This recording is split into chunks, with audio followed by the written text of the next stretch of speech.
الحمد لله نحمده ونستعينه ونستغفره ونعوذ بالله من شرور أنفسنا ومن سيئات أعمالنا من يهده الله فلا مضل له ومن يضلله فلا هادي له ونشهد أن لا إله إلا الله وحده لا شريك له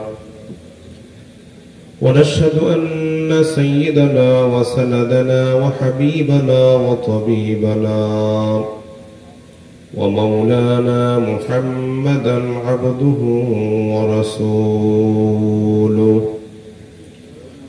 أما بعد فأعوذ بالله من الشيطان الرجيم بسم الله الرحمن الرحيم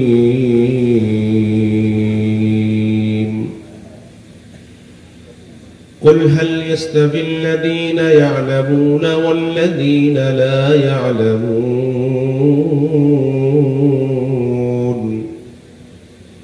إنما يتذكر أولو الألباب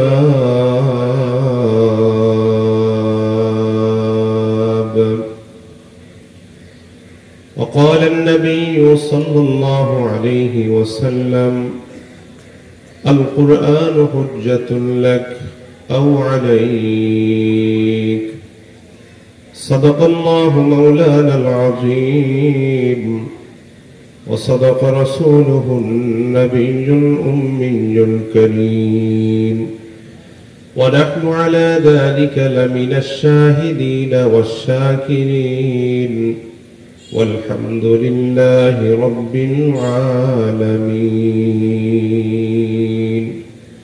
সবাই মোহাম্মতে দরুদ শরীফ পড়ি মোহাম্মতে জবান খুলে আল্লাহুম্মা সাল্লি আলা محمد وعلى آل محمد كما صليت على إبراهيم وعلى آل إبراهيم إنك حميد مجيد اللهم بارك على محمد وعلى آل محمد كما باركت على إبراهيم وعلى آل إبراهيم إنك حميد مجيد محبت جرے جرے لا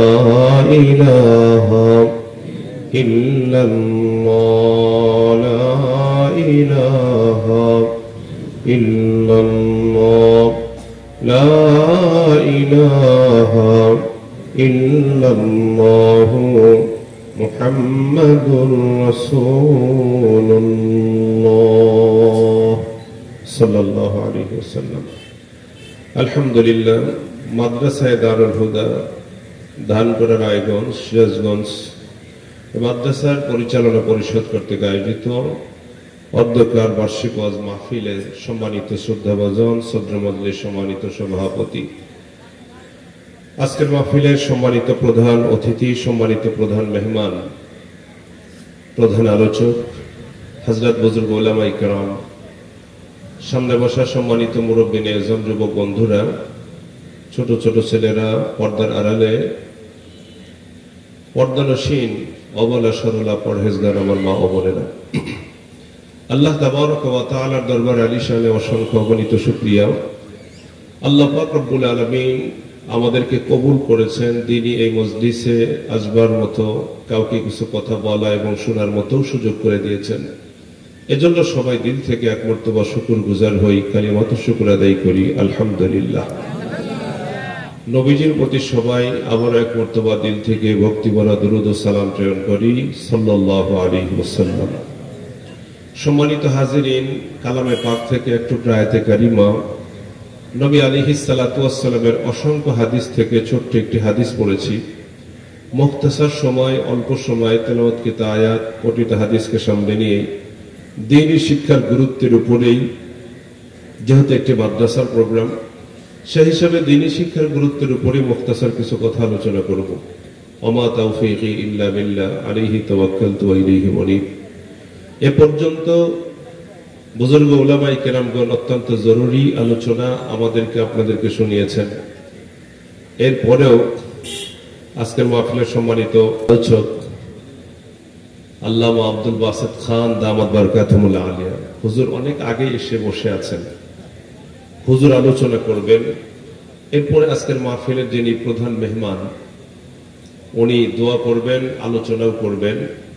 আমাদের সকলেরই মুরব্বী, উত্তর অঞ্চলের লাখো উলামায়ে কেরামের যিনি মুরব্বী উস্তাদ, আমাদের আল্লামা ইয়াকুব নাজির চাঁদগামী দামাত বারকাতুহুল আলিয়া জামিল মাদ্রাসার শেখুল হাদিস, আমাদের সকলের মুরব্বী হুজুর এসেছেন। অত্যন্ত বড় আলেম এবং বড় বুজুর্গ মানুষ, আমাদের উস্তাদ।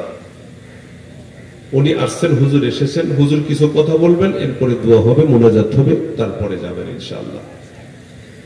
ইতিমধ্যে রাত অনেক হয়ে গেছে, সময় তো খুব বেশি নেওয়া যাবে না। আমি সময় বেশি নিলে ওদিকে রাত লম্বা হয়ে যাবে। এজন্য ভূমিকা বাদ দিয়ে আমি আমার মুখতাসার সময় আমার কথাগুলি বলি। মাদ্রাসায় দারুল হুদা, এটা একটি মাদ্রাসা। এখানে কোরআন শেখানো হবে, এখানে কোরআন শেখানো হয়, এখানে দিন শেখানো হবে। দিন ইসলাম, ইসলাম শেখানো হবে, দিন শেখানো হয়, তাই না? এটা একটি শিক্ষা প্রতিষ্ঠান। শিক্ষা খুব খেয়াল করেন, এখানে উপস্থিত যারা আছেন, শিক্ষা, আমরা শিক্ষাকে জানি একটি জাতির মেরুদণ্ড হলো জাতির শিক্ষা। এই শব্দের সাথে এই বাক্য, ছোট্ট একটি বাক্য, এই বাক্যের সাথে কম বেশি সবাই কিন্তু পরিচিত আমরা, যে শিক্ষাই হলো একটি জাতির কি মেরুদণ্ড, তাই না? শিক্ষা ছাড়া কোনো জাতি প্রতিষ্ঠিত হতে পারে না। একটি জাতি প্রতিষ্ঠিত হতে গেলে সে জাতির শিক্ষার কোনো বিকল্প নাই, সে জাতিকে শিক্ষা লাভ করতে হয়। এজন্যই শিক্ষাকে জাতির মেরুদণ্ড ধার্য করা হয়েছে। একটি জাতির অগ্রগতি, সমৃদ্ধি সবকিছু নির্ভর করে সে জাতির শিক্ষার উপরে। জাতি শিক্ষিত হবে, তরতর করে আগায় যেতে পারবে। জাতি অশিক্ষিত থেকে যাবে, সেই জাতি অন্য কোনো জাতির, প্রতিষ্ঠিত কোনো জাতির গোলামি করে করে জীবন পার করতে হবে। এজন্যই হলো শিক্ষা জাতির মেরুদণ্ড। এখন কথা হলো, শিক্ষার মাধ্যমে আমাদের কিসের পরিবর্তন হয়? খুব ভালো করে খেয়াল করবেন। শিক্ষার মাধ্যমে আমরা কি অর্জন করতে পারি এবং আমাদের কিসের পরিবর্তন হয়? শিক্ষার মাধ্যমে কিন্তু মানুষের শারীরিক কোনো পরিবর্তন হয় না। একজন মানুষ শিক্ষা লাভ করলো, তার মানে তার অঙ্গ প্রত্যঙ্গ, দুইটা হাতের কাছে চারটা হাত হয়ে গেল, দুইটা পায়ের কাছে চারটা পা হয়ে গেল, দুইটা কানের কাছে চারটা কান হয়ে গেল। সে যেহেতু শিক্ষা লাভ করেছে, বিষয়টা কিন্তু এমন হয় না। শিক্ষার মাধ্যমে শারীরিক কোনো পরিবর্তন হয় না। একজন শিক্ষিত মানুষ যেমন থাকে, একজন অশিক্ষিত মানুষ অমনই থেকে যায়। এমনকি আমরা ব্যতিক্রমও দেখতে পাই। একই মার দুই সন্তান, একজন শিক্ষিত আর একজন অশিক্ষিত। দেখা যায় কি, শিক্ষিত ছেলেটার চাইতে অশিক্ষিত ছেলেটাও অনেক সময় স্মার্ট বেশি হয়। পোশাক ভালো থাকে, খুব মানে পরিষ্কার পরিচ্ছন্ন থাকে, খুব মোনাজ্জাম, তাই না, স্মার্ট। আর অনেক দেখা যায় যে ওরই আর এক ভাই শিক্ষিত বটে, কিন্তু ওরকম কিনা, পরিপাটি না। এরকম হয় কিনা? হয়। আমি এই কথাই বুঝাইতে চাইতেছি যে শিক্ষার মাধ্যমে মানুষের শারীরিক কোনো পরিবর্তন হয় না। তাহলে শিক্ষার মাধ্যমে পরিবর্তনটা হয় কোথায় এবং কিসের পরিবর্তন হয়? শিক্ষার মাধ্যমে পরিবর্তন হয় হলো মানুষের ভেতরগত পরিবর্তন। ভালো করে বোঝেন, শিক্ষার মাধ্যমে পরিবর্তন হয় মানুষের কিসের পরিবর্তন? ভেতরের পরিবর্তন, ভেতরগত পরিবর্তন হয়। ভেতরে শিক্ষার আলো জ্বলে। গঠনের কোনো পরিবর্তন হয় না, আত্মার পরিবর্তন হয়। ভেতরে শিক্ষার আলো জ্বলে, নূর জ্বলে। শিক্ষার আলোতে একজন মানুষ আলোকিত হয়ে যায়। আপনারা জানেন আলোকিত মানুষ যে হবে তার কাছে কখনো অন্ধকার জমতে পারে না। যেখানে আলো থাকে সেখানে কি অন্ধকার ভিড়তে পারে? কথাগুলি বোঝার চেষ্টা করেন। যেখানে আলো থাকে সেখানে অন্ধকার ভেড়ে না। আলো এবং অন্ধকার এটা দুটি বিপরীত জিনিস। শিক্ষা একটি আলো। যে লোকটি শিক্ষা লাভ করবে সে একজন আলোকিত মানুষ। আলোকিত মানুষ মানে মশালদার মানুষ, মশালওয়ালা মানুষ, আলোওয়ালা মানুষ। তার কাছে কোনো অন্ধকার ভিড়তে পারবে না। এ কিসের অন্ধকার? এই অন্ধকার হলো কোরআন সুন্নাহর বিরোধী চলার যে অন্ধকার আছে, যে জালালাতার গোমরাহির অন্ধকার আছে। এই অন্ধকার একজন শিক্ষিত মানুষের কাছে ভিড়তে পারবে না। যত ধরনের গুনাহাতের অন্ধকার আছে, কোন ধরনের অন্ধকার একজন শিক্ষিত আলোকিত মানুষের কাছে আসতে পারবে না, কারণ সে একজন শিক্ষিত মানুষ, আলোকিত মানুষ। সম্মানিত হাজিরিন, এখন যেটা আমরা দেখতেছি আমাদের সমাজের অবস্থা, আমরা সামাজিকভাবে যদি ফিকির করে চিন্তা করি, দেখা যায় যে আমাদের সমাজে অনেক উচ্চ উচ্চ শিক্ষিত মানুষ আছে, যে শিক্ষিত মানুষদের হালাত আমাদের সমাজে নন শিক্ষিত যারা আছেন, মূর্খ, বকলম, নিরক্ষর লোক যারা আছে, তাদের চাইতেও দেখা যায় আমাদের সমাজের অনেক উঁচু উঁচু শিক্ষিত মানুষ যারা আছে, তাদের আচরণ, তাদের ব্যবহার, তাদের ওঠা বসা, তাদের চারিত্রিক অবস্থা, তাদের লেনদেন, তাদের সামাজিকতা সবকিছু এত নিম্নমানের যে ওর চাইতে একজন নিরক্ষর অশিক্ষিত মানুষও মানবতাবোধ সম্পন্ন হয়, মনুষ্যত্ববোধ সম্পন্ন হয়, একজন প্রকৃত অর্থে মানুষ হয়, ওর থেকে মানুষ কিছু পায়। বিপরীত যেই লোকটা শিক্ষিত হলো, ওই লোকটা এমন অবস্থায় যায় যে বন জঙ্গলের হিংস্র প্রাণীর হিংস্রতাও কেমন যেন তার কাছে হার মানে। ঠিক কিনা? এটা আমাদের সামাজিক অবস্থা আমরা দেখতে পাচ্ছি। অনেক উচ্চ শিক্ষিত মানুষ আছে, বন জঙ্গলের জীবজন্তুর হিংস্রতার সামনেও তাদের হিংস্রতা আরো দ্রুত গতিতে চলে। এরা মারাত্মক ধরনের হিংস্র, অথচ তার মানুষ। তাহলে আসলে শিক্ষার দ্বারা তো ভেতরের পরিবর্তন হওয়ার কথা ছিল, একজন শিক্ষিত মানুষ, আলোকিত মানুষ হওয়ার কথা ছিল। কই আমাদের সমাজে আমরা তো তেমনটা দেখতে পাই না। এর পেছনে কারণটা কি ভালো করে বোঝার চেষ্টা করেন। এর পেছনে উল্লেখযোগ্য কারণ হলো, আমরা শিক্ষিত হচ্ছি, আমাদের সমাজের মানুষদেরকে আমরা শিক্ষিত করছি, তবে শিক্ষিত করতেছি গতানুগতিক শিক্ষা শিক্ষিত, কিন্তু আসলে মূলত আমরা জানি শিক্ষাই জাতির মেরুদণ্ড। এই কথাকে একটা শব্দের সাথে অবশ্যই জরুরি অ্যাড করতে হবে, সেটা হলো শুধু শিক্ষাই জাতির মেরুদণ্ড না, সুশিক্ষাই হলো জাতির মেরুদণ্ড। সুশিক্ষা, শুধু শিক্ষার দ্বারা কাজ হবে না, সুশিক্ষা দিতে হবে। আর যে সুশিক্ষা, এটা কোরআন হাদিস ভিত্তিক শিক্ষা ব্যবস্থা যদি হয়, সেই শিক্ষা ব্যবস্থায় শিক্ষিত হলেই একজন মানুষ সুশিক্ষিত হতে পারবে। যে শিক্ষা ব্যবস্থায় কোরআন থাকবে না, যে শিক্ষা ব্যবস্থায় রাসূলের সুন্নাত তালিম থাকবে না, সেই শিক্ষা ব্যবস্থায় শিক্ষিত হয়ে কখনো কোনো শিক্ষিত ছেলে মেয়েরা প্রকৃত অর্থে সুশিক্ষিত হয়ে সমাজে প্রতিষ্ঠিত হতে পারেই না। এটা কল্পনাও করা যায় না কখনো। কথা বুঝাতে পারলাম কিনা? আজকে আমাদের সমাজে দেখুন, ভালো করে বোঝার চেষ্টা করুন, আমাদের বাংলাদেশের শিক্ষার হার বাড়ছে অনেক। স্বাধীনতার পরে যে পরিমাণ শিক্ষিত মানুষ বাংলাদেশে ছিল, এখন তো বাড়তে বাড়তে বাড়তে বাড়তে প্রায় 80% পর্যন্ত পৌঁছে গেছে বাংলাদেশের শিক্ষিত হার, শিক্ষার হার। কিন্তু স্বাধীনতার পরবর্তী মানুষের মনের যে অবস্থা ছিল, আর এখনকার বর্তমান মানুষ এত বেশি শিক্ষিত হওয়ার পরেও আকাশ আর পাতালের ব্যবধান। সেই সময় আর এখনকার সময়, কথাকে ঠিক বললাম মনে। ওই সময়ের মানুষ অশিক্ষিত ছিল, মানবতাবোধ সম্পন্ন মানুষ ছিল। এই সময়ের মানুষ শিক্ষিত বটে, কিন্তু হায়াওয়ান আর জীবজন্তুর চাইতেও তারা মারাত্মক বর্তমান সমাজের অনেক শিক্ষিত ভাই বোনেরা আছেন। কথা বোঝাতে পারলাম কিনা বলে? তাহলে কোরআন সুন্নাহ ভিত্তিক যদি শিক্ষা ব্যবস্থা চালু করে আমরা আমাদের সমাজের ছেলে মেয়ে শিক্ষার্থীদেরকে যদি আমরা শিক্ষা দিতে পারতাম, তাহলে অবশ্যই কখনো কোনোদিন আমাদের ছেলে মেয়েরা, আমাদের শিক্ষিত ছেলে মেয়েরা দিন থেকে দূরে সরে যেত না, তাদের আকীদার মধ্যে গলতি থাকতো না, তাদের বিশ্বাসে গলতি থাকতো না, তাদের আমলের কোনো সমস্যা থাকতো না। আমাদের তো এখন ভয় হয়, আমাদের আগামী প্রজন্ম কি আল্লাহ চিনবে কিনা, আমাদের আগামী প্রজন্ম কি রাসূল চিনবে কিনা, আমাদের আগামী প্রজন্ম কি মসজিদ চিনবে কিনা, আমাদের আগামী প্রজন্ম কি দ্বীনের উপরে টিকে থাকতে পারবে কি না। এটাই এখন বড় রিস্কি হয়ে দাঁড়িয়েছে। কথা কি বুঝাতে পারলাম কিনা? জানেন কি জানি না, পবিত্র মাহে রমজান আল মুবারাকে, এই তো রমজানের শেষ দশকে আমাদের দেশে হিন্দু ভাই বোনেরাও আছেন, আপনাদের এলাকাতেও আছে, এটা আমি খুব ভালো করে জানি। হিন্দু ভাই বোনেরা থাকবে যেই দেশে মুসলমানদের সংখ্যা বেশি, সে দেশে ভিন্ন ধর্মাবলম্বী যারা আছে, সংখ্যালঘু সম্প্রদায়, তারা মায়ের কোলে সন্তান যেমন নিরাপদে জীবন যাপন করে, এর চাইতে বেশি নিরাপদে তারা সে দেশে বাস করতে পারবে, যেমন তার জ্বলন্ত দৃষ্টান্ত প্রমাণ হল আমাদের বাংলাদেশ। কথা বোঝাতে বললাম কিনা বলেন? আমাদের বাংলাদেশ। এখন আপনি বলবেন রাষ্ট্রীয় চাপের কারণে হয়তো আপনারা তাদেরকে কিছু বলেন না। কে বলেছে কথা? কে বলেছে কথা? আপনি ভুল বললেন। আমাদের কি ইসলাম এই কথা শিখিয়ে দিয়েছে? রসুলের আদর্শ এটা। আমরা সংখ্যাগরিষ্ঠ, আমরা মুসলমান, আমাদের আদর্শ হবে সংখ্যালঘু সম্প্রদায় যারা থাকবে, আমাদের কথায়, আমাদের আচরণে, আমাদের কোনোভাবেই তারা আমাদের থেকে আক্রান্ত হবে না, বরং আমরা সর্বদিক দিয়ে তাদেরকে সহযোগিতাই করব। তারা তাদের ধর্মকর্ম করবে, তারা তাদের মতো চলবে, খাবে, ঘুরবে, ফিরবে, সবকিছু করবে। আমরা তাদের কখনো কোনো সমস্যা সৃষ্টি করব না। এটা আমাদের দ্বীনের তালিম। এই কথাগুলি, এই কাজের কথা আমাদের রাসূল আমাদেরকে শিখিয়ে গেছে।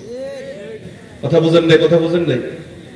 আপনি ব্যতিক্রম যদি দেখতে চান, আমি চোখে আঙ্গুল দিয়ে বলবো না, আশপাশে বহু রাষ্ট্র আছে, সেদিকে তাকিয়ে দেখতে পারেন।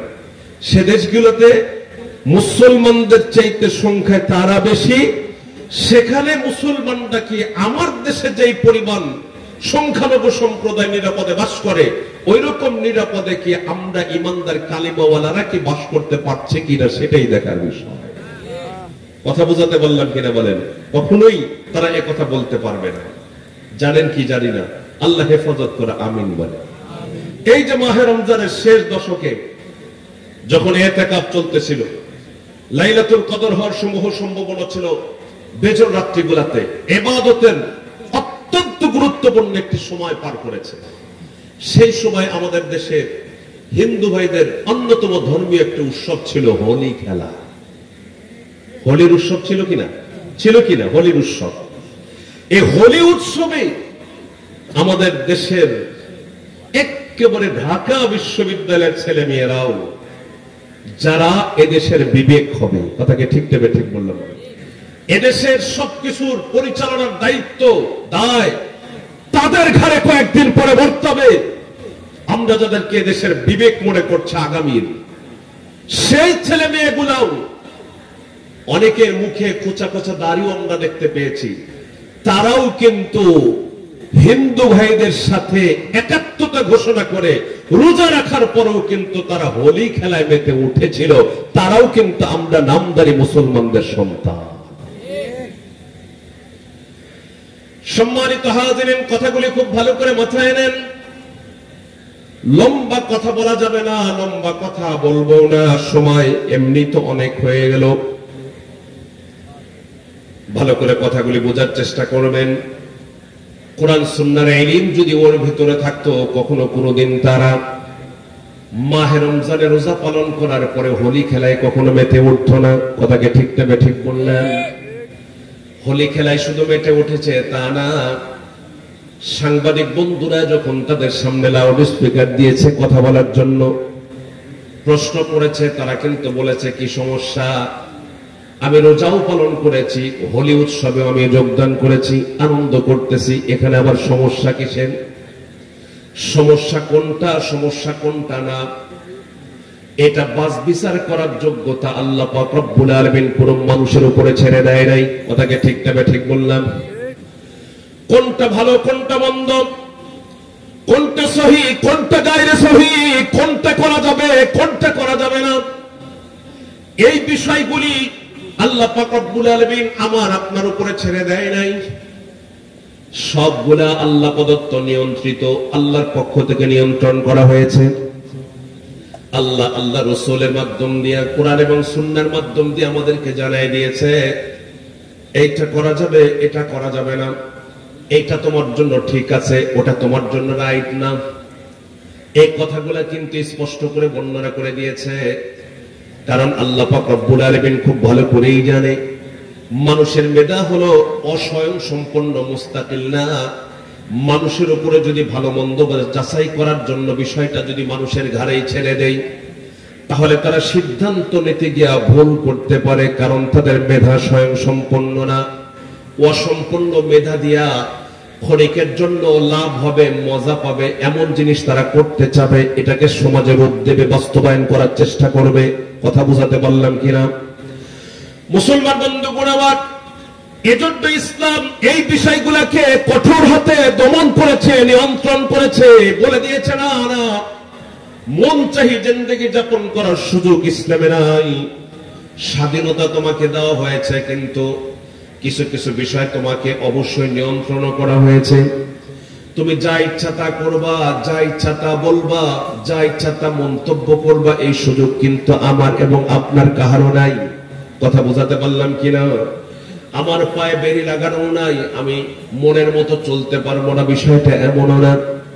আবার যা ইচ্ছা তাই করবো, এটাও করার সুযোগ ইসলাম আমাকে দেয় নাই। কিছু বিষয় আমাকে মুক্ত ছেড়ে দিয়েছেন, কিছু বিষয় আমাকে কঠোর হাতে দমন করেছে।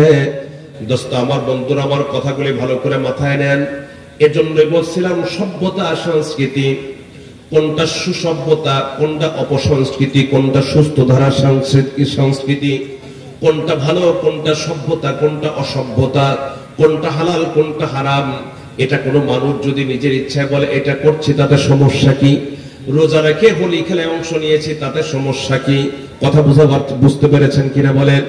বর্ষবরণ করতে গিয়ে মঙ্গল শোভাযাত্রায় অংশগ্রহণ করেছি, তাতে সমস্যা কোন জায়গায়? কথা বোঝাতে পারলাম কিনা? এই কথাগুলো অনেকে বলবে, সমস্যা কোন জায়গায় আছে কোন জায়গায় নাই, এটা তো আপনার উপরে ছেড়ে দেওয়া হয় নাই, আল্লাহ প্রদত্ত, আল্লাহর পক্ষ থেকে সেটাকে নিয়ন্ত্রণ করা হয়েছে। আল্লাহ বলতেছে এখানে সমস্যা আছে, আপনি বলতেছেন সমস্যা নাই। দিন বলতেছে এই জায়গায় সমস্যা আছে, আপনি বলতেছেন সমস্যা নাই। এমন কিছু কাজ আছে, আনন্দ করতে গিয়া, ফুর্তি করতে গিয়া ইমান হাতে করে নিয়ে হয়তো বা ইমান খোয়া দিয়েও চলে আসতেছে আমরা অনেকেই। কথা বোঝাতে পারলাম কিনা? দোস্ত আমার, বন্ধুরা আমার, এই জন্যই দ্বীনের তালিম দরকার। কোরআন সুন্নাহর ইলম যদি ভেতরে থাকতো, কখনো কোনোদিন এই কাজগুলি তারা কখনোই করতে পারতো না। ইলম তাকে ভেতর থেকে ধাক্কা দিয়ে বলতো, আল্লাহর বান্দা, না না, তুমি যে কাজটা করতেছো এটা তো সহি না, কোরআন সুন্নাহ এটাকে সহি বলে না। তোমার মন হয়তো সহি বলতে পারে, তোমাকে হয়তো বলবে না এটা করা ঠিক আছে, তুমি তোমার খেয়াল খুশি মোতাবেক চলবা, তোমার ভালো লাগে এই জন্য চলতে তোমার মন চাবে। ইসলাম বলবে না মন চাবে না, মন চাইলেই করা যাবে না, ইসলাম সেটাকে নিয়ন্ত্রণ করেছে, নিষেধ করে দিয়েছে। এজন্যই বলছিলাম ধর্মের জ্ঞান গভীরভাবে থাকা দরকার। ভেতরে যদি ধর্মের জ্ঞান চলে আসে, তাহলে কোনটা সহি, কোনটা গায়রে সহি, কোনটা শিরকি কর্মকাণ্ড, কোনটা শিরিক না, সেটা বাছ বিচার করে আমি আমার জীবনকে সাজাতে পারবো। কথাকে ঠিক না ঠিক বললাম বলুন? মুসলমান বন্ধুগণ আমার, আগামী প্রজন্মকে নিয়ে ভাবুন। আমার খুব ভয় হয়, আমার আগামী প্রজন্ম, আমার দেশের ছেলে মেয়েরা, আমাদের ছেলে মেয়েরা, ভাই ভাতিজারা, আমাদের প্রতিবেশীরা যে শিক্ষা সিলেবাস পড়ে তারা বড় হচ্ছে, আল্লাহকে চিনবে কিনা, তার শিক্ষা, তার পাঠ্যক্রমে, পাঠ্যপুস্তকে তাকে আল্লাহ পাক রব্বুল আলামিনের তাওহীদের ইলমকে তাকে দেওয়া হচ্ছে কিনা, রাসূলের রিসালাতের জ্ঞান কি তারা দেওয়া হচ্ছে কিনা, রাসূলের আদর্শ পরিপূর্ণভাবে তাকে তালিম দেওয়া হয় কিনা। দোস্ত আমার, বন্ধুরা আমার, দিন থেকে সম্পূর্ণরূপে তো সবকিছুকে আলাদা করা হচ্ছে, দিন থেকে সম্পূর্ণরূপে বিচ্ছিন্ন করার প্রচেষ্টা চলতেছে। এই যে মাদ্রাসাগুলা দেখুন, নিবু ভাবে টিপ টিপ করে মাদ্রাসাগুলা বাংলাদেশে চলতেছে। মাদ্রাসাগুলা শিক্ষা দেওয়া হয় দ্বীনি শিক্ষা, কোরআনের শিক্ষা দেওয়া হয়, রাসূলের সুন্নাত তালিম দেওয়া হয়। দোস্ত আমার, বন্ধুরা আমার, মনে রাখবেন আমাদের টার্গেট শুধুমাত্র দুনিয়া জয় করা না, আমাদের টার্গেট হলো দুনিয়ার মাধ্যমে আখিরাত জয় করা। কথা বুঝেন নাই? টার্গেট কি শুধু দুনিয়া জয় করা, নাকি টার্গেট হলো এই দুনিয়ার 60 বছরের জিন্দেগি ব্যবহার করে আখিরাত জয় করাই হলো একমাত্র আপনার মুসলমানের জীবনের টার্গেট? ঠিক কি না? সম্মানিত হাজিরিন, এই তো আমাদের অবস্থা। আমি নাম বললে চিনতে পারবেন, এত ওপেন করব না। মাহে রমজানের কিছুদিন আগে এক জায়গায় ওয়াজ করার জন্য গিয়েছিলাম, সিরাজগঞ্জ জেলায়। ওয়াজ করতে গেছি, আমাদেরকে রিসিভ করলেন, বিশাল বড় বাড়ি, বাড়ির দোতলায় আমাদেরকে নিয়ে গেলেন। বাসায় বসলাম। রিসিভ করার পর থেকে বাড়িওয়ালারা একের পর এক অনেকে আসলেন, দেখা করলেন, কুশলাদি বিনিময় হলো। ওনাদের অভিব্যক্তি ওনারা আমাদের সামনে ব্যক্ত করলেন। এক পর্যায়ে ব্যক্ত করতে গিয়ে বললেন যে হুজুর, আমার এই ভাই ডাক্তার, আমার ভাতিজি ডাক্তার, আমার ভাস্তা ডাক্তার, আমার অমক ডাক্তার, তমক ডাক্তার, আমাদের বাড়িকে আগের মানুষ অন্য নামে চিনত, এখন আমাদের বাড়ি, আমাদের এই এলাকার আমরা যে চাচাতো ভাই বোনেরা যারাই আছি, বিশাল বড় ফ্যামিলি, আমাদেরকে এখন এলাকার মানুষেরা ডাক্তার বাড়ি বলে চেনে। তার মানে উনি বুঝাইতেছেন আমাদের বাড়িতে ডাক্তার আর ডাক্তার, অনেকগুলি ডাক্তার। যে ছেলে মেয়েগুলা হইতেছে তাদেরকে আমরা ডাক্তারই বানাই। কথা বোঝেন নাই? সবাইকে আমরা ডাক্তারি পেশায় লাগাই দিই, ওই পড়াশোনাই করাই। উনি গর্বের সাথে কথাগুলি বলতেছিলেন। আমি কথাগুলি শোনার পরে বললাম, আলহামদুলিল্লাহ, ভালো, ডাক্তার আমাদের দরকার আছে, এই জন্য আপনারা ডাক্তার বানাইতেছেন, খুব ভালো, অসুবিধা নাই। তবে আমরা আমাদের ফ্যামিলিতে যে ছেলে মেয়েগুলো আসে তাদের কানে আগে এই কথা ঢুকায় দেই, তোমাদেরকে কিন্তু ছেলে হও আর মেয়ে হও, তোমাদেরকে আলেম আর আলেমাই হতে হবে। কিছু ফ্যামিলি তো ব্যতিক্রম থাকা লাগবে, কথা বুঝতে পারছেন কিনা? কিছু ফ্যামিলি তো ব্যতিক্রম থাকা লাগবে, উল্টো স্রোতে চলার মতো। দুনিয়া যাচ্ছে একদিকে, উল্টো স্রোতে চলার মতো কিছু ফ্যামিলি দুনিয়াতে আলাদা হয়ে যেতে হবে। যেই ফ্যামিলির লোকেরা তাদের ছেলে মেয়েদের কান পড়া দিবে, তোমাকে কিন্তু জন্মের পর থেকে কান পড়া দিবে, তোমাকে কিন্তু আলেম, হাফেজ, হাফেজা, আলেম, আলেমাই হওয়া লাগবে।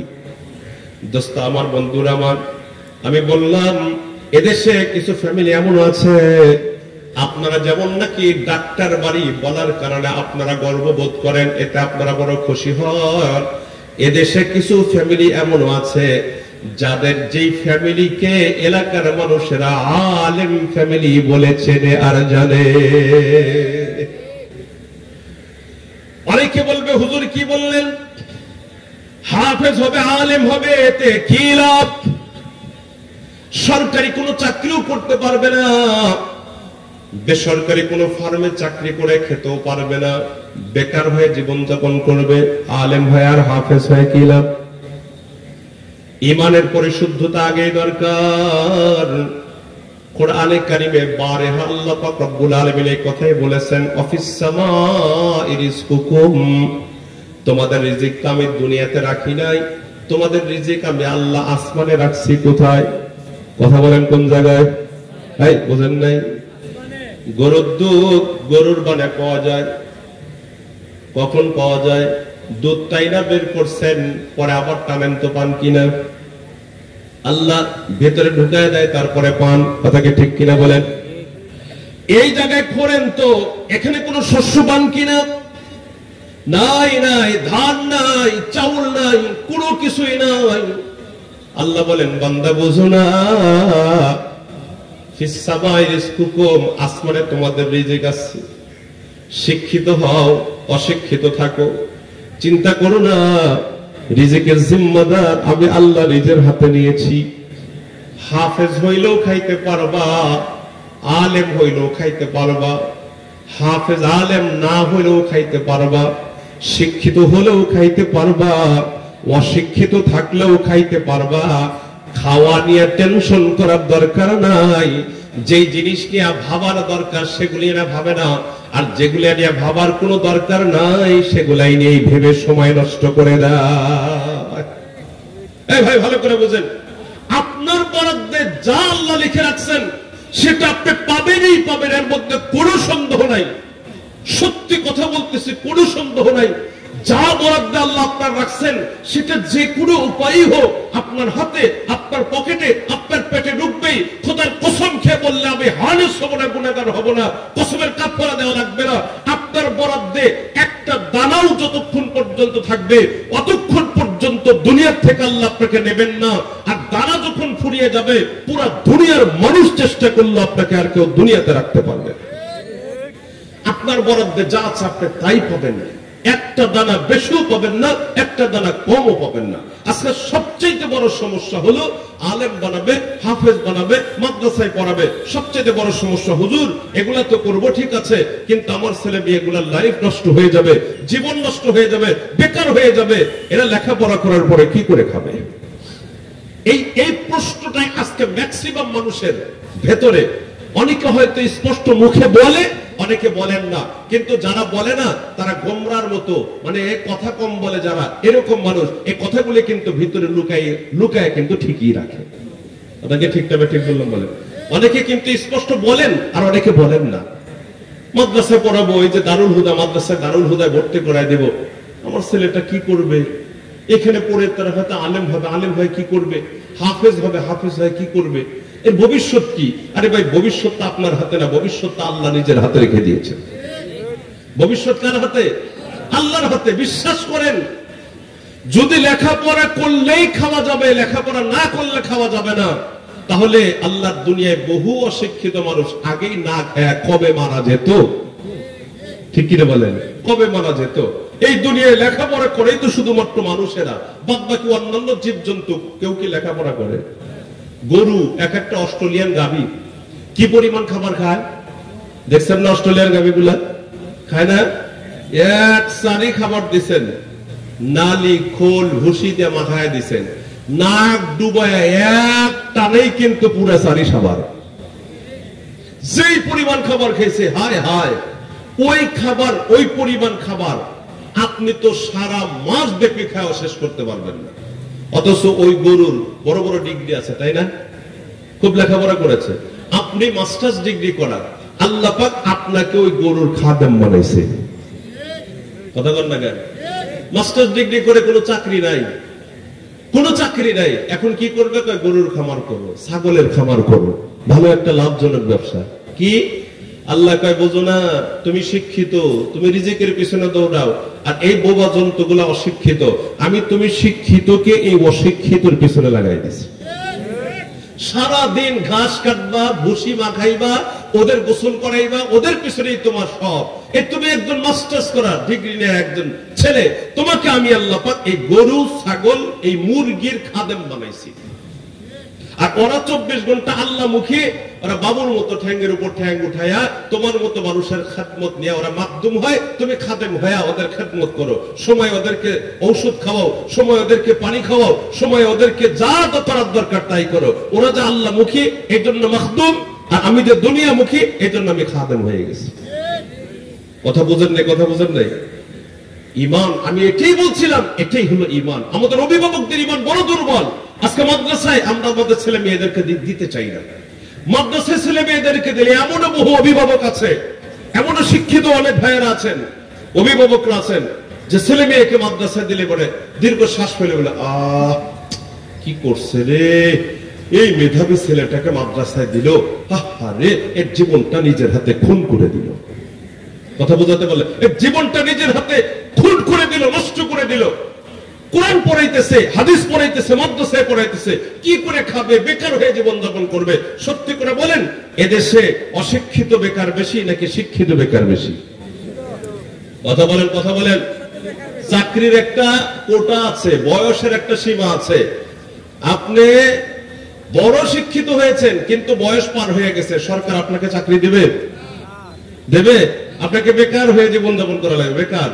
আমি দেখেছি আমার বাসার পাশে অনেক শিক্ষিত মাস্টার্স ডিগ্রি নিয়ে কত পরীক্ষা দিল, বিভিন্ন জায়গায় পরীক্ষা দিয়েছে, পরীক্ষা দিয়ে দিয়ে দিয়ে দিয়ে সর্বশেষ যখন চাকরি হয় নাই, এখন পরিপূর্ণ ঘরে বসে গেছে। কেন? বয়স শেষ, এখন আর চাকরি নেই। এখন আর বলতেছে, হ্যাঁ এই জীবন ভরা লেখাপড়া করে কি করলাম, এই সার্টিফিকেট দিয়ে কি হবে? চাকরি তো হলো না, একেবারে দুর্বল হয়ে গেছে। এই চাকরি তো হলো না, আর কি, এই লেখাপড়া তো আমার বেকার হয়ে গেল। আমার নিজের চোখে দেখে এরকম বহু মানুষ আছে। এদেশে অশিক্ষিত একজনও বেকার নাই। অশিক্ষিত ছেলে মেয়েরা ভ্যান চালায়, রিক্সা চালায়, মাটির কাজ করে, ইটের ভাটায় কাজ করে। একজন কলেজ পড়ুয়া ছেলে কি ইটের ভাটায় কাজ করে? ভ্যান চালাইতে পারে? তাহলে দেখা যায় এদেশে অনেক উচ্চ শিক্ষিত ছেলে মেয়েরা বেকার হয়ে জীবন যাপন করে, কিন্তু অশিক্ষিত ছেলে মেয়েরা কেউ বেকার থাকে না। তাহলে কেন এত সমস্যা? এত সমস্যা কেন? বাংলাদেশে কি পরিমাণ মানুষ দেখেন, দেশের চাইতে এখন দেখা যাচ্ছে সবাই বিদেশমুখী, সব বিদেশমুখী, বিদেশে চলে যাচ্ছে। কেন? দেশে কর্ম নাই, দেশে কি নাই? কাজ নাই। ব্যবসায়ীদের কাছে বসলে ব্যবসায়ীরা বলে, হুজুর ব্যবসা মন্দা, ব্যবসা ভালো না। ঠিক কিনা বলেন? ব্যবসা ভালো না। গুটি কয়েকজন সরকারি চাকরিজীবী যারা আছে পার মান্থ তারা বেতন পাইতেছে, তারা একটু ভালো আছে। বাদ বাকি গার্মেন্টস সেক্টর বলেন, দেখবেন অল্প পয়সায় তাদেরকে খাটায় নিচ্ছেন। একটা কথা মনে রাখবেন, বাংলাদেশের শ্রমের দাম সবচেয়ে কম, এজন্য বাংলাদেশে গার্মেন্টস ফ্যাক্টরি এগুলা খুব ধুমধামে চলে। অল্প টাকা দিয়ে তাদেরকে খাটায় নিয়ে বেশি মুনাফা লাভ করে তারা রাতারাতি শিল্পপতি বনে যায়। কথা বুঝাতে পারলাম কিনা বলেন? অল্প টাকা শ্রম কিনে পাওয়া যায়, যেটা বিশ্বের অন্য কোন রাষ্ট্রে কোন দেশে খুঁজে পাবেন না, যেটা বাংলাদেশে হয়। আমরা দেখতে পাই ঈদের আগে এই গার্মেন্টস শ্রমিক ভাইরা নিজের মাথার ঘাম পায়ে ফেলে 12 ঘন্টা 18 ঘন্টা পর্যন্ত তারা ডিউটি করে বেতন বোনাসের জন্য আমাদের এদেশে রাস্তায় তাদেরকে মিছিল করতে আমরা দেখতে পাই। কথাকে ঠিক বললো। আশ্চর্য, রাসূল বলেছেন ঘাম শুকানোর আগে তাদেরকে বেতন পরিশোধ করে দাও।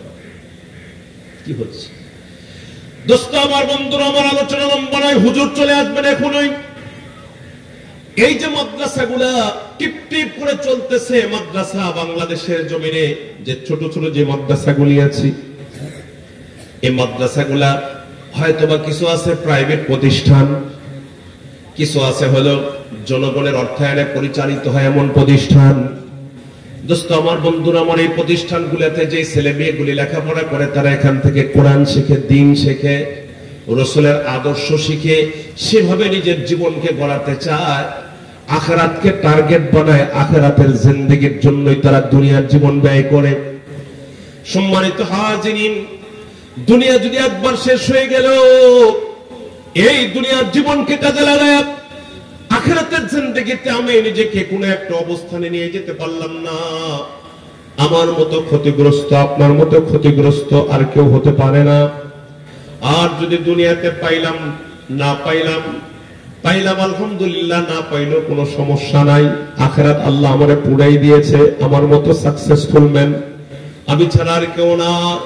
দোস্ত আমার, বন্ধুরা আমার, মাদ্রাসায়ে দারুল হুদা আরো এই জাতীয় মাদ্রাসা যেগুলি আছে, নুরানি মাদ্রাসা বলেন আর মহিলা শাখা মাদ্রাসাগুলি, এই মাদ্রাসাগুলা জাতির কিছু সন্তানকে উল্টো ধারায় চালাবার জন্য, যাদের কলিজার ভেতরে আল্লাহ ঢুকাবার জন্য, যাদের কলিজার ভেতরে রাসূলের সুন্নাহ ঢুকাবার জন্য, যাদের কলিজার ভেতরে দ্বীন ঢুকাবার জন্য, এই চিন্তাই মানে চেতনা নিয়ে এই মাদ্রাসাগুলোর পথ চলা।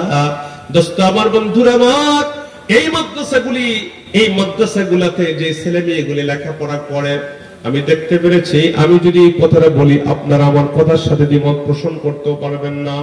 আলহামদুলিল্লাহ, আমাদের বাংলাদেশের মাদ্রাসাগুলায় যে তালেবে ইলমগুলি দেখা যায়, যারা লেখাপড়া করে, নামাজের সময় যখন হয়, শিক্ষকরা সহ যত ছাত্র থাকে সবাই নামাজের মুসল্লায় দাঁড়ায়। কথাকে ঠিক নেবে ঠিক বললাম বলেন? পৃথিবীতে এমন কোন প্রতিষ্ঠান আপনি খুঁজে পাইবেন না যে প্রতিষ্ঠানগুলোর 100% শিক্ষক, 100% ছাত্ররা নামাজি হয়। আমাদের বাংলাদেশেও তো বহু প্রতিষ্ঠান আমাদের নজরে আছে, আমরা দেখতে পাই কোন প্রতিষ্ঠানে যদি 1000 ছাত্র ছাত্রী থাকে, নামাজের সময় দেখবেন সর্বোচ্চ 10% ছাত্র ছাত্রীকেও নামাজে দেখা যায় না। কথাকে ঠিক নেবে ঠিক বললাম বলেন? দোস্ত আমার, বন্ধুরা আমার, বিকল্প ধারায় আমাদের এই মাদ্রাসাগুলি যে ছেলে মেয়েগুলো আসে এরা নামাজি হয়। আমাদের এই মাদ্রাসাগুলোতে যে ছেলে মেয়েগুলো আসে এরা কখনো কোনোদিন নেশাকে হা বলে না। কথাকে ঠিক নেবে ঠিক বললাম? আলহামদুলিল্লাহ, বাংলাদেশে 3 লক্ষাধিক মানে মাসাজিদ আছে। সব মসজিদগুলা, বিশেষ করে মাদারসে কওমিয়া যা আছে, এই মাদারসে কওমিয়া প্রায় 2.5 লক্ষ মসজিদের ইমাম, মুয়াজ্জিন এবং খতিব আমাদের এই মাদারসে কওমিয়া থেকে সরবরাহ করা হয়। কথা বোঝার চেষ্টা করেন, একজন মসজিদের একজন ইমাম, একজন খতিব কেউই কিন্তু কখনো কোনোদিন নেশা করে না। বড় ধরনের নেশা তো দূরের কথা, ছোট নেশাও করে না, বিড়িও কখনো টান দেয় না। কথাকে ঠিক নেবে ঠিক বললাম বলেন? নেশা মুক্ত একটি সমাজ বিনির্মাণ যদি করতে চান, ছেলে মেয়েদেরকে মাদ্রাসা মুখী করা ছাড়া বিকল্প কোনো পথ নাই। আমি আজকে বাজার স্টেশনে মাগরিবের নামাজ পড়ার জন্য স্টেশন মসজিদে ঢুকতেছিলাম, সচক্ষে দেখেছি, দেখে মাথাটা ঘুরে যাওয়ার মতো। একেবারে নাদুস নদুস একটি ছেলে স্টেশনের প্ল্যাটফর্মে দোকানের সামনে বসে বড় জোরে বয়স হবে 12 থেকে 13, দিব্যি মশানে মানে সিগারেট লাগায় সিগারেট টানতেছে, দেখে তো মাথা ঘুরে গেছে এই ছেলের ভবিষ্যৎ কি। ছেলেটার বয়স সর্বোচ্চ 12 থেকে 13 হবে না, এখনো যদি বিড়ি নেশা করে তাহলে এর ভবিষ্যৎ কি, ভবিষ্যতে না জানি আরো কত বড় ধরনের নেশায় যুক্ত হবে। কথা বুঝাতে পারলাম কিনা বলেন? মুসলমান বন্ধুগণ আমার, এই মাদ্রাসাগুলা 100% আপনাকে সিকিউরিটি দেবে, আপনার সন্তানকে নেশামুক্ত জীবন দান করবে। আমাদের এই মাদ্রাসাগুলোয় যারা আসা যাওয়া করে, লেখাপড়া যারা করে, তারা কখনো কোনোদিন নেশাকে হাওয়া বলে না, এরা ইফতিজিং এর পাশেও যায় না, জেনা ব্যভিচার থেকে দূরে থাকার সব সময় চেষ্টা করে। আলহামদুলিল্লাহ, এরা সুদ ঘুষের কাছেও যাওয়ার চেষ্টা করে না। কথাকে ঠিক তবে ঠিক বললাম বলেন?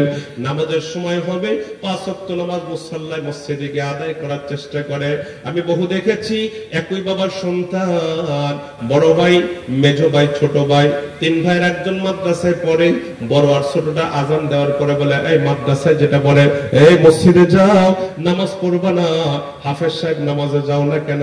আরে ভাই, নামাজ শুধু হাফেজ সাহেবের জন্য না, নামাজ বড় আর ছোট যেটা স্কুলে যায় তারও উপরেও নামাজ ফরজ। কথাকে ঠিক তবে ঠিক বললাম বলেন? যেই ছেলেটা স্কুলে পড়ে ওই ছেলেটাই নিজে ডাক দেয় বলে হাফেজ সাহেব নামাজে কেন যাও না, নামাজ পড়ে আসো। এ দোস্ত, বুঝতে হবে নামাজ কেমন যেন শুধুমাত্র মাদ্রাসায় যারা পড়ে, দাওয়াত তাবলীগের কাজে যারা লাগে তাদের জন্য কি শুধু নামাজ? হক্কানে পীরের হাতে যারা হাত দিয়েছে শুধু তাদের জন্য কি নামাজ? দোস্ত আমার, বন্ধুরা আমার, বোঝা লাগবে আসলে আমার ছেলেটাকে আমি কোন পথে দিতেছি। আমি এই কথা আমার আলোচনার দ্বারা এই কথা আপনাদেরকে বুঝাইতেছি না। 100% ছেলে মেয়েদেরকে শুধুমাত্র মাদ্রাসায় দিয়ে দেন, মাদ্রাসায় পড়ুক, দাওরা পাস করুক, আর মুফতি আর মুহাদ্দিস হয়ে যাক, আলেম হয়ে যাক না। আমাদের সব দরকার আছে, আমাদের বিজ্ঞানীও দরকার আছে, আমাদের অর্থনীতিবিদ দরকার আছে, আমাদের ইঞ্জিনিয়ার দরকার আছে, আমাদের অ্যাডভোকেটেরও দরকার আছে। কথা বুঝাতে পারলাম কিনা বলেন?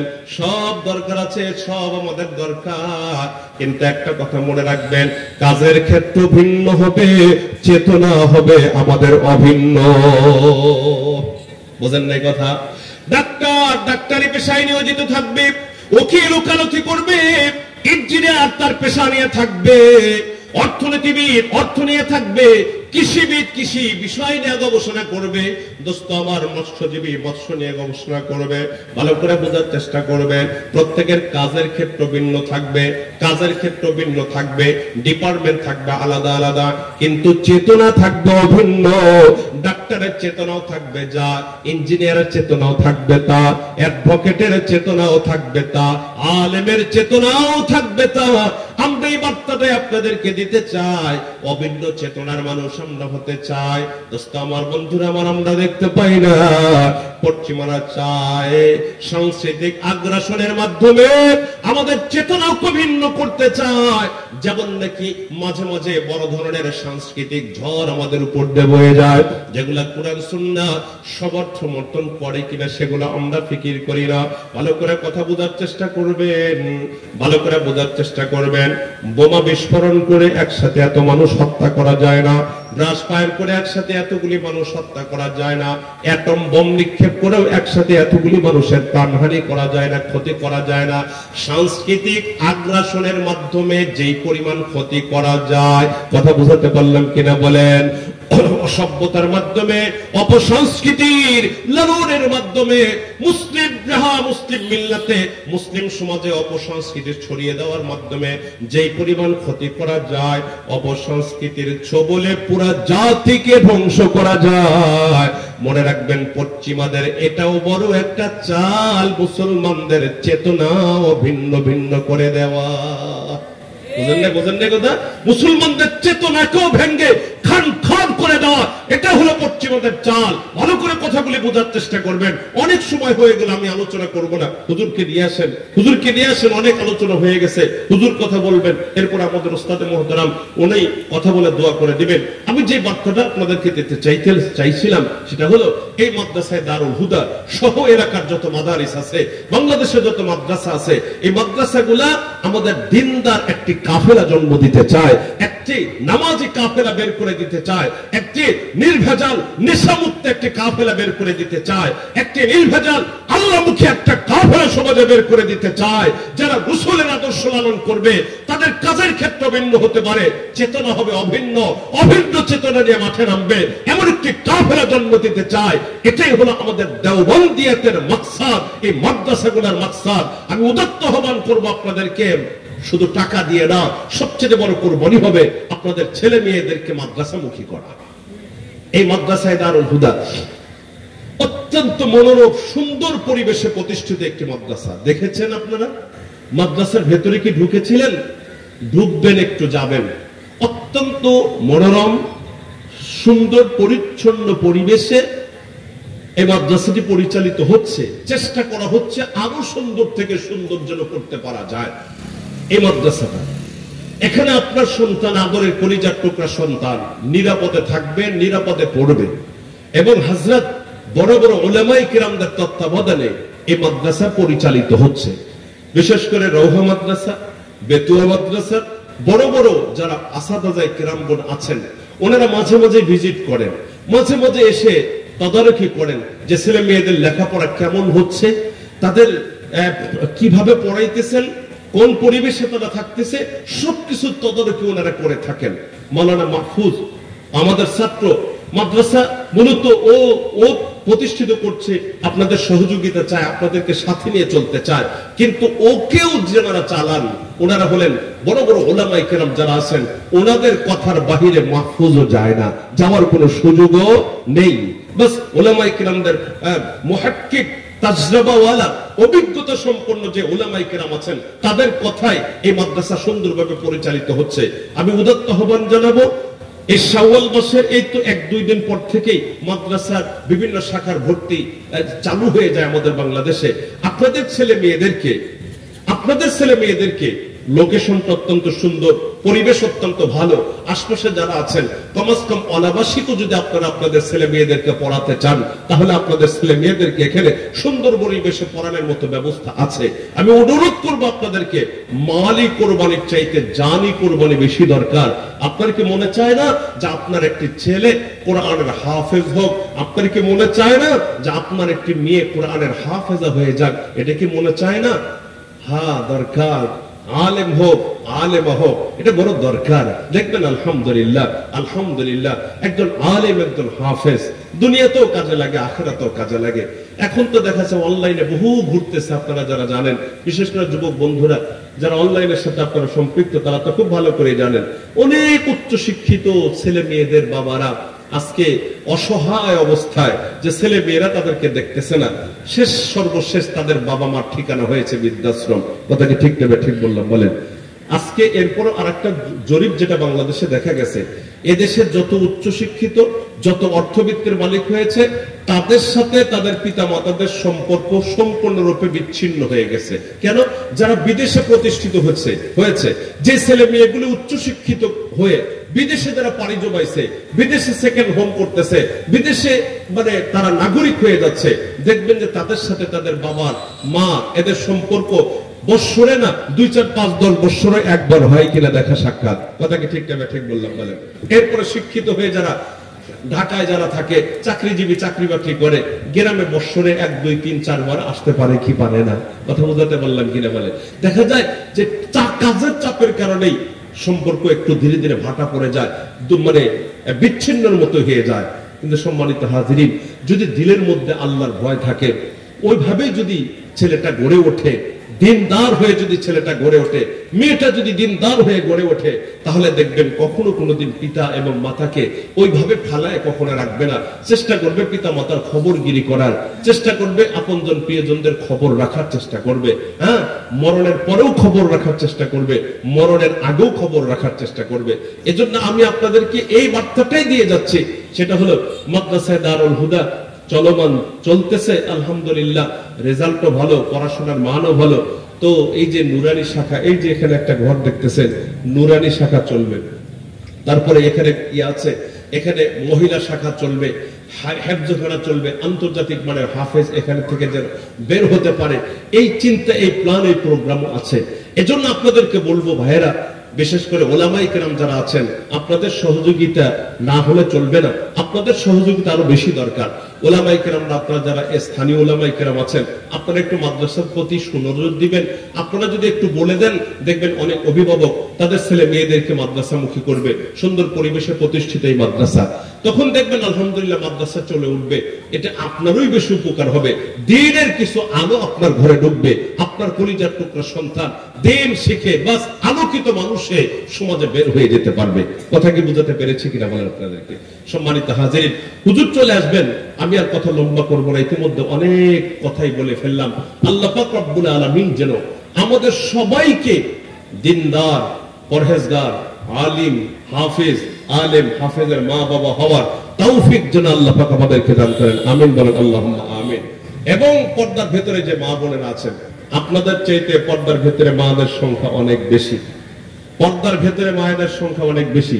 আমি মাদেরকে বলবো, আপনারা চেষ্টা করলে অনেক কিছুই পারেন, আপনারা বিশেষ করে চেষ্টা করুন আপনার একজন সন্তানকে সুশিক্ষায় শিক্ষিত করে গড়ে তোলার। আপনার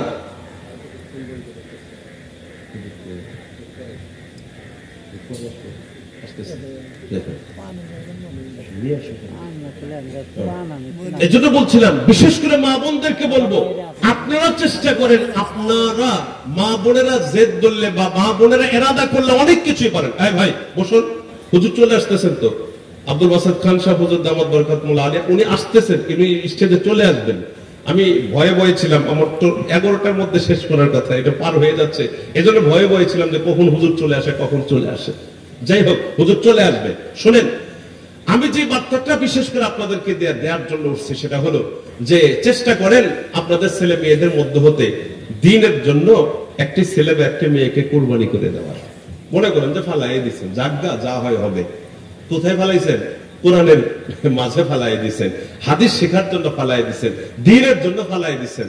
হ্যাঁ, ঠকবেন না ইনশাআল্লাহ, ঠকবেন না, দুনিয়াতেও ঠকবেন না, আখিরাতে তো ঠকবেনই না ইনশাআল্লাহ, কখনোই ঠকবেন না, লস হবে না।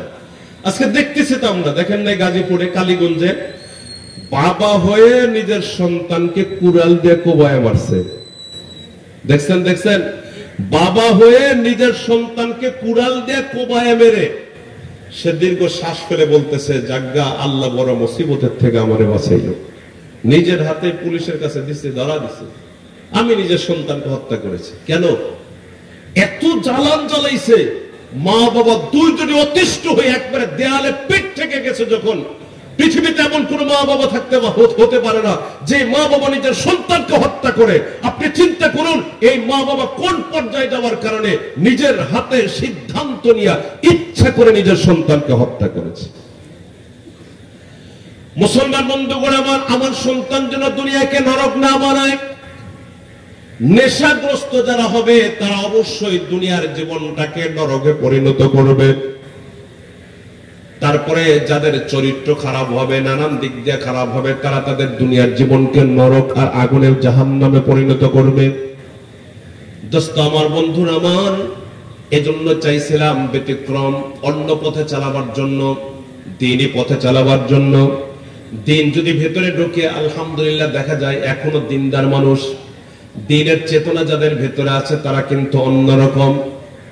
তারা চেষ্টা করে আমার দ্বারা কেউ যেন আক্রান্ত না হয়, তারা চেষ্টা করে আমার দ্বারা কেউ যেন ক্ষতিগ্রস্ত না হয়, তারা চেষ্টা করে আমার দ্বারা দুইটি পয়সার কারো যেন ক্ষতি না হয়। আত্মসাৎ তো দূরের কথা, মালিকের ভয় দিলের মধ্যে থাকে। একটা পয়সা আমি অন্যায় ভাবে বলৎকরণ করলাম, আল্লাহর কাছে তো আমাকে জবাব দেয়া লাগবে। কথা কি বোঝাতে পারলাম কিনা? আমার ছোট্ট আমার মেয়েটাই বড়, ছোট্ট এখনো 5 বছর বয়স হয় নাই। এই জাতীয় মাদ্রাসায় নুরানিতে আমার মেয়েটাকেও পড়তে দিয়েছি। এই তো 2 মাস 3 মাস হলো ওর যাওয়া আসা, আলহামদুলিল্লাহ খুব ভালো পড়তেছে। বুঝলাম ওর মাকে মাঝে মাঝে শিখায়, মা বাম হাত দিয়ে কোনো জিনিস যদি দিতে লাগে মাকে ডাক দে, বলে আম্মু ব্যাপার কি? না, আমার ওস্তাদজি বলেছেন ভালো কাজ কখনো বাম হাতে করতে নেই, ডান হাতে করতে হয়। তুমি ডান হাত দিয়ে কেন করো না? এই কথাটা যখন বলে আমার বুকটা, আসলে সত্যি বলতেছে, বুকটা ভরে যায়। মাশাআল্লাহ, আলহামদুলিল্লাহ, এইগুলাই তো কথা, এইগুলা শিখতেছে। ছোট থেকে যদি এইভাবে তারা গড়ানো যায়, এই ছেলে বা এই মেয়ের ভবিষ্যৎ কেউ ভাঙতে পারবে না, কেউ নষ্ট করতে পারবে না। ছোট থেকে তাকে যদি সেইভাবে গড়ানো যায়। মুসলমান বন্ধুগণ আমার, আমার দেশে মাথা মোটা উচ্চ শিক্ষিত অনেক মানুষ আছে। আল্লাহর বান্দা কয়েকদিন আগে একজন ইন্তেকাল করেছে, আল্লাহ তারে মাফ করে দেন। মাশাআল্লাহ, আলহামদুলিল্লাহ, সুবহানাল্লাহ, কথা বোঝেন নাই? এই জাতীয় কথার মধ্যেও কিন্তু অপসংস্কৃতি আর জঙ্গিবাদ খুঁজে বেড়াইছে। কথাকে ঠিক না ঠিক বললাম? বলেন, কথা বুঝার চেষ্টা করুন। আমরা মুসলমানদের সভ্যতার কালচারটা এমন হবে যে কালচার, চলন ফেরন, ওঠা বসা, আমাকে দেখে বোঝা যাবে আমি একজন মুসলমান। আমার কথাই প্রমাণ দেবে আমি একজন মুসলমান। আমার আচার অনুষ্ঠান প্রমাণ দেবে আমি একজন মুসলমান। আমার সব কিছুই প্রমাণ দেবে আমি একজন মুসলমান। আমাকে যেন জিজ্ঞাসা না করতে হয়, আমার কর্মকাণ্ডই বলবে আমি একজন মুসলমান। খাঁটি মুসলমান হিসাবে গড়ানোর জন্যই তো এই মাদ্রাসাগুলা। কথা বুঝাতে পারলাম কিনা বলেন? আলহামদুলিল্লাহ, এই মাদ্রাসাগুলার ছেলে মেয়েরা ছোটবেলা থেকে দেখা যায়, ছোট ছোট ছেলে মেয়েরা মাদ্রাসায় আছে, ছোট বয়স থেকে তারা নামাজে দাঁড়ায় যায়, নামাজ পড়ে, ওযু বানায়, ওযু করে। কথা বুঝাতে পারলাম কিনা বলেন? ছোট হাতে যখন ওযু করে দেখে ভালো লাগে, আমার বাচ্চাটা ওযু শিখছে, আমার বাচ্চাটা নামাজে দাঁড়ায় যায়। মা নামাজ পড়ে, ঠোঁট নাড়াচাড়া করে, বাচ্চা মার পাশে নামাজের রিহার্সাল করে, বাচ্চাটাও ঠোঁট নাড়ায়, বাচ্চাটাও সালাম দেওয়ার জন্য এদিক ওদিক মানে মুখ ফিরায়। আসলে কি কোয়া লাগে সেটা বুঝে না, বাচ্চাও সিজদায় যায়। 3-4 বছরের বাচ্চা আর কি বুঝবে, ও বাচ্চাটাও সিজদায় যায়। ও দোস্ত, ভালো করে বুঝার চেষ্টা করুন। এই কচি কলিজার ভেতরে যদি আপনি দ্বীন ঢুকায় দিতে পারেন, কচি কলিজার ভিতরে যদি রাসূলুল্লাহর সুন্নাহর মহব্বত যদি ঢুকায় দিতে পারেন, আপনার বাচ্চার ভবিষ্যৎকে নষ্ট করতে পারবে না। আপনার বাচ্চাকে নিয়ে কেউ ছিনিমিনি খেলতে পারবে না। আপনার বাচ্চা কখনো নাস্তিক হবে না, আপনার বাচ্চা কখনো দ্বীন বিরোধী হবে না, রাসূল বিরোধী হবে না, আল্লাহ দ্রোহী আর খোদা দ্রোহী হবে না। আপনার বাচ্চার জবান থেকে অশালীন কোন বক্তব্য আর মন্তব্য জীবনে কখনো জবান থেকে বের হবে না। কথা বুঝাতে পারলাম কিনা বলেন? ছোটবেলার থেকে যদি আপনি চেষ্টা করেন, আমি আপনার অভিভাবক যারা আছেন আপনাদেরকে বলবো, কঠোর হন, ফিকিরমান হন। আপনার অবহেলার কারণে আপনার কলিজার টুকরা সন্তানের জীবন যেন বিনষ্ট না হয়।